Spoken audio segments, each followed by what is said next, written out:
အားလုံးပဲမင်္ဂလာပါဒီနေ့ကတော့ရမဲသိမ်းမြို့မှာရှိတဲ့ခင်မီပကြားရှိုးရုံးဖွင့်ပွဲလေးကိုဖဲကျွတ်ဖြတ်ပြီးဖွင့်လှစ်မှာပဲဖြစ်ပါတယ်ဒီနေ့ကတော့လိုက်ခဲ့ပါအောင်လို့ပြောချင်ပါတယ်ရှင်ခုကတော့ဒီမှာ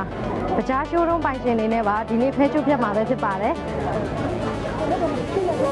ကျွန်တော်တို့ရမဲသိမ်းမြို့ရဲ့ပကြားရှိုးရုံးအရှင်ဟုတ်ကဲ့ခင်ဗျာကျွန်တော်တို့ဒီလိုတက်ပြီးတော့အောင်မြင်နေဆက်လက်နိုင်ခဲ့ပါပြီ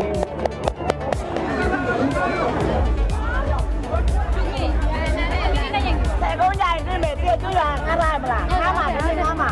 OK。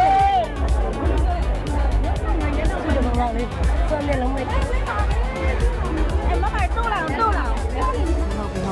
အဲ့ဆိုအမဒီနေ့ကတော့နှစ်စီးယူမယ်ဆိုပြီးတော့လောက်ထားတယ်ဟုတ်ကဲ့ရှင်နှစ်စီးဆိုတော့ထက်လျှော့ပေးလို့မရတော့ဘူးအဲလျှော့ပေးမယ်ရှင်ဟုတ်ပြီးရောလျှော့ပေးမယ်ဆိုကြည့်လိုက်အောင်မယ်ကျေးဇူးပါညီမလေးခုလိုလိုက်ပြီးတော့အသေးစိတ်ရှင်းပြပေးတဲ့အတွက်ကျေးဇူးပါဟုတ်ကဲ့ပါရောင်းကောင်းပြီနော်နှစ်စီးဝယ်လိုက်တာကျမ